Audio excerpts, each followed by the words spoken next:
4년간에 걸쳐 설탕 가격을 담합한 혐의를 받는 CJ제일제당 삼양사 제한제당에 대해 공정거래위원회가 거액의 과징금을 부과했습니다. 총 4,083억 원으로 사업자당 평균 1,361억 원꼴입니다. 과징금 총액 기준으로는 역대 두 번째로 큰 규모이고 사업자 평균 부과금액 기준으로는 역대 최대 수준입니다. 세계 제당사들은 2021년부터 지난해 4월까지 8차례에 걸쳐 가격 변경 폭과 시기를 합의한 것으로 공정위는 파악했습니다. 대표나 본부장 등 수뇌부들이 모임을 갖고 계략적인 가격 인상 방안을 합의하면 영업임원이나 영업팀장들이 많게는 한 달에 9번이나 만나 구체적인 가격 변경에 대해 논의했다고 공정위는 밝혔습니다. 제당사들은 2007년에도 이미 같은 혐의로 한 차례 제재를 받고도 다시 담합을 감행했는데 만나거나 전화로만 연락하며 명확한 합의 증거는 남기지 않았습니다. 공정위가 2024년 3월 조사를 개시한 이후에도 1년 넘게 담합을 유지했고 공정위 조사에 대한 공동 대응까지 논의한 것으로 조사 결과 드러났습니다. 공정위는 설탕 산업의 경우 국가가 관세까지 부과해가며 안정적인 수요를 보장해주고 있는데 전 국민이 코로나19와 경기 침체로 고통받는 시기 제조사들은 부당이득을 추구했다고 비판했습니다. 다만 제당사들이 조사를 받는 도중 스스로 가격을 인하한 만큼 공정위는 가격 재결정 명령을 내리지는 않았습니다. SBS 전용우입니다. 한 기자, 검찰이 설탕과 밀가루 가격을 담합한 회사들을 재판에 넘겼다는 소식이죠? 네, 이 원가가 내렸는데 가격은 왜 그대로냐는 소비자들 말이 많은데요. 밀가루 업체가 이 가격 담합한 게 검찰에 적발이 됐습니다. 대표이사를 포함해 20명이 불구속 기소됐습니다. 검찰에 따르면 지금 보시는 이 제분사 6곳이 2020년 1월부터 지난해 10월까지 밀가루 가격 인상 시기와 폭을 사전에 합의했습니다. 담합 규모는 5조 9,913억 원입니다. 밀가루 가격은 최고 42.4% 올랐습니다. 상승세가 꺾인 뒤에도 담합 이전보다 22.7% 더 높은 수준이 유지되고 있습니다. 이 수치가 왜 중요하냐면요. 밀가루는 라면, 빵, 과자, 칼국수, 만두, 튀긴 외식 메뉴까지 안 들어가는 데가 거의 없죠. 그러니까 밀가루 값이 40% 넘게 뛰면 빵값, 분식값, 외식비가 줄줄이 오를 수밖에 없습니다. 한 번 오른 가격이 다시 안 내려오는 이유도 여기에 있습니다. 소비자 입장에서는 생활비가 구조적으로 높아진 셈입니다. 네, 이재명 대통령이 잘한 수사라고 칭찬을 하면서 이렇게 올라간 물가를 안정시킬 방안도 한번 찾아봐라 이렇게 지시를 했다고 하더라고요. 네, 이 설탕도 시장도 상황이 거의 비슷합니다. 설탕 역시 몇몇 업체가 시장을 과점하는 구조인데요. 여기서도 가격 담합이 확인됐습니다. CJ제일제당과 삼양사 등은 설탕 가격 인상 시기와 폭을 서로 미리 정했습니다. 담합 규모는 3조 2,715억 원인데요.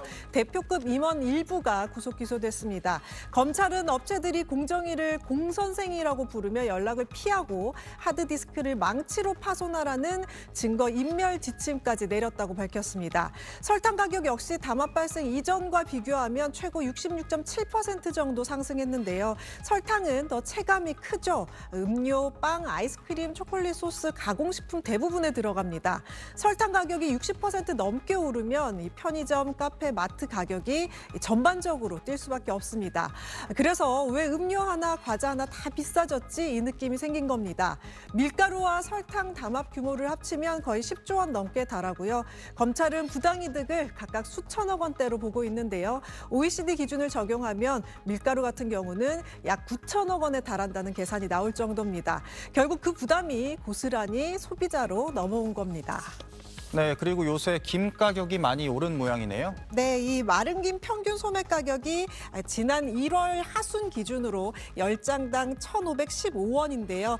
이 1,500원을 돌파한 거는 10일 평균으로 했을 때 사상 처음입니다.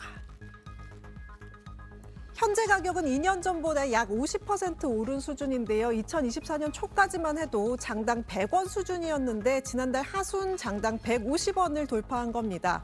국민 반찬인 김 가격은 점진적으로 오르다가 지난 2023년 이후 오름세가 가팔라졌는데요. 연간 마른 김 평균 소매 가격은 2023년에 전년보다 10% 오르면서 장당 100원을 넘어섰고 2024년에는 최근에는 25%나 뛰었고 지난해에는 8% 오르면서 상승세를 이어갔습니다.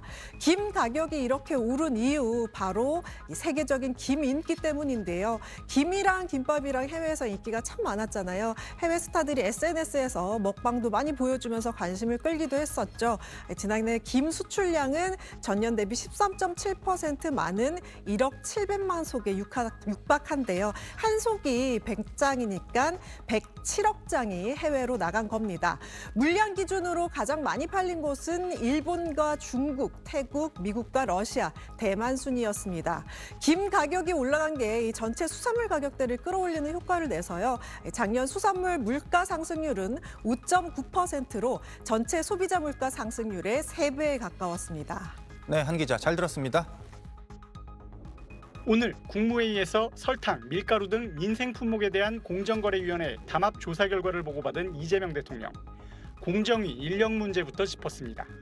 10명이 지금 너무 10조 너무 원대 적잖아요. 담합 사건을 다루고 있습니다. 너무 적으니까 조사도 충분히 못하고 인력 부족으로 불공정 거래의 발견이 어려운 측면이 있는 듯하다는 지적입니다. 이 대통령은 그러면서 신고자에게 담합 금액의 10%에서 20% 등 파격적 포상금을 지급하는 방안도 검토해보라고 지시했습니다. 포상금을 확 줘요. 예. 그냥 이거 신고하면 인생 고치게, 팔자 고치게. 저 로또 하는 것보다 이거 야 담합 뒤지자 이렇게 하게 만들어야지. 수백억 줘도 괜찮습니다. 현행 규정에 따르면 공정위는 신고자에게 최대 30억 원의 포상금을 지급할 수 있습니다. 이 대통령은 시장의 불공정 행위를 강력하게 제재해야 행정의 권위가 선다고 강조했습니다. 한국의 시장 시스템이 진짜 낙후한 부조리가 가득합니다. 그러니까 온 동네가 팔면 전부 다 그 더러우니까 다 고쳐야 될 거 아닙니까? 오늘 국무회의에선 범죄를 저질러도 처벌이 아닌 보호 처분의 대상이 되는 촉법 소년의 나이 기준을 현행 10살 이상, 14살 미만에서 더 낮출지도 논의됐습니다. 압도적 다수의 국민들이 한 살은 최소한 낮춰야 되지 않냐 이런 의견이 있는 것 같아요, 그죠? 지금까지 보면. 이 대통령은 공론화가 더 필요하다는 성평등 가족부 장관의 의견을 들은 뒤 일리 있는 지적이라고 언급하면서 국민 의견 수렴을 거쳐 2달 뒤에 결정하자고 정리했습니다. SBS 강청원입니다.